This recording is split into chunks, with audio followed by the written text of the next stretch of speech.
जम्मू कश्मीर में अगले विधानसभा चुनाव सितंबर 2024 में यानी कि अगले महीने हो रहे हैं। ये कंफर्म हो चुका है। जी हां, इसकी कंफर्मेशन दी है केंद्रीय मंत्री जी किशन रेड्डी ने। अगर केंद्रीय मंत्री ये कह रहे हैं कि सितंबर में जम्मू कश्मीर में असेंबली इलेक्शंस होंगे तो इसका मतलब है कंफर्मेशन हो गई। अब ये चुनाव होंगे या नहीं होंगे ये तो आने वाला समय ही बताएगा। नमस्कार, आप देख रहे हैं द न्यूज रूम 24 आवाज और मैं हूं दीपक खजूरिया।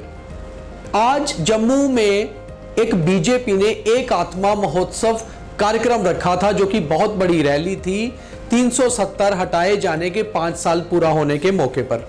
यह चुनावी सभा ही माने क्योंकि इसमें सारी बातें चुनावों की ही हुई। आरएसपुरा के बाना सिंह स्टेडियम में रखी गई इस रैली में बीजेपी के बड़ी संख्या में कार्यकर्ता और नेता पहुंचे थे। इसमें ही बोलते हुए, इसकी अध्यक्षता करते हुए केंद्रीय मंत्री और जम्मू कश्मीर के बीजेपी के चुनाव प्रभारी जी किशन रेड्डी ने यह बयान दिया कि जम्मू कश्मीर में अगले विधानसभा चुनाव सितंबर 2024 में हो रहे हैं। जब उन्होंने ये बात कही और साथ ही साथ ये कहा कि बीजेपी इन चुनावों में बढ़ चढ़कर हिस्सा लेगी और बीजेपी की सरकार भी चुनावों के बाद आएगी, तो इस बात की कंफर्मेशन तो मिलती है कि बीजेपी ही नहीं, केंद्रीय सरकार ये बात कह रही है कि चुनाव होंगे। क्योंकि मिनिस्टर ऑफ माइंस जी किशन रेड्डी, जो कि बीजेपी के चाहे नेता हो मगर वो केंद्र में मंत्री भी हैं, और उनकी बात अगर उन्होंने इस बात को दावे से कहा है तो इसका मतलब चुनाव हो रहे हैं। और साथ ही साथ जी किशन रेड्डी ने यह भी कहा है कि इन चुनावों में बीजेपी की सरकार बनेगी और बीजेपी को वोट देने के लिए उन्होंने लोगों से जो है कहीं ना कहीं रिक्वेस्ट की या लोगों से आह्वान किया। तो एक बात और साफ हो जाती है कि बीजेपी ने अपना चुनावी शंखनाद कर दिया है, क्योंकि एक तरह से चुनावी सभा ही लग रही थी जहां बीजेपी के बड़े नेता, चाहे वो जम्मू कश्मीर के अध्यक्ष रविंदर रैना हो या फिर वो तरुण चुग हो जो जम्मू कश्मीर बीजेपी के प्रभारी हैं, सभी ने चुनावों की बात की और ये भी साथ ही साथ कहा कि 5 सालों में जब से धारा 370 जम्मू कश्मीर से हटी है तब से बीजेपी की सरकार जो केंद्र में है नरेंद्र मोदी जी की अध्यक्षता में, उन्होंने बढ़ चढ़कर जम्मू कश्मीर में काम किया है और 5 सालों के काम को गिनाया भी।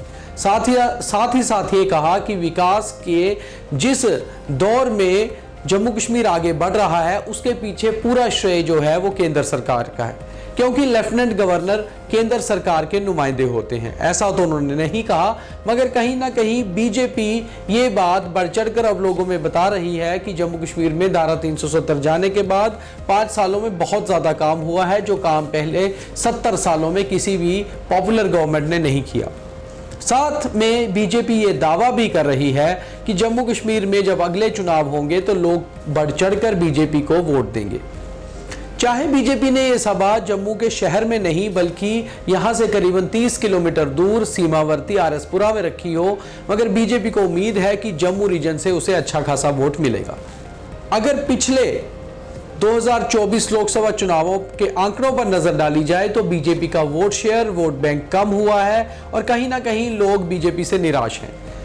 अब ये लोग निराश बीजेपी के नेताओं से हो, बीजेपी के फॉर्मर मिनिस्टर्स और एमएलए से हो या फिर बीजेपी की केंद्र में बैठी हुई सरकार से, मगर बीजेपी को लगता है कि कहीं ना कहीं उन्हें वोट बैंक में डेंट विधानसभा चुनावों में पड़ सकता है। इसलिए उनके पास सबसे बड़ा जो भुनाने के लिए जनता को एक मुद्दा है वो यही है कि 370 जाने के बाद 5 सालों में जम्मू कश्मीर में अच्छा खासा काम हुआ है और इस काम का श्रेय बीजेपी लेना चाहती है।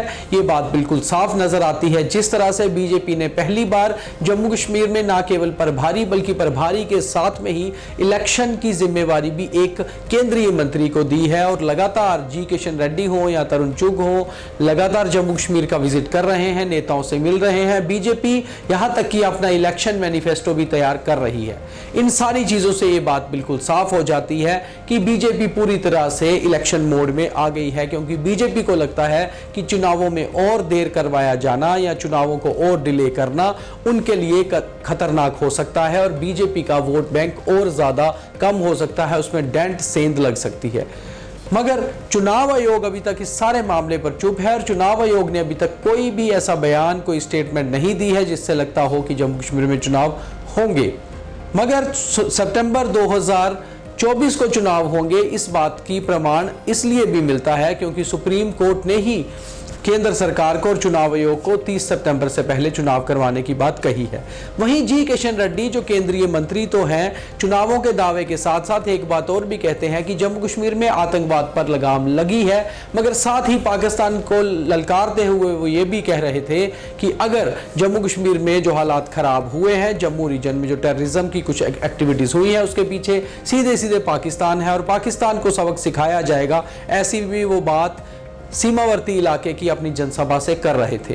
कुल मिलाकर ये देखा जाए कि बीजेपी का जो स्टेटमेंट आज का आया है वो केवल बीजेपी का नहीं है बल्कि केंद्रीय मंत्री यानी कि केंद्रीय सरकार का है। और अगर केंद्रीय सरकार ये कह रही है कि सितंबर 2024 में चुनाव होंगे तो इसका मतलब चुनाव होने जा रहे हैं, कंफर्मेशन मिलती है। आपको क्या लगता है, जम्मू कश्मीर में सितंबर 2024 में चुनाव हो जाएंगे या नहीं?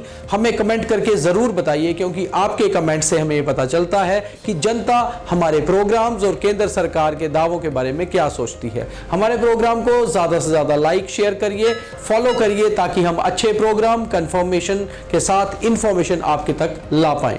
बहुत धन्यवाद।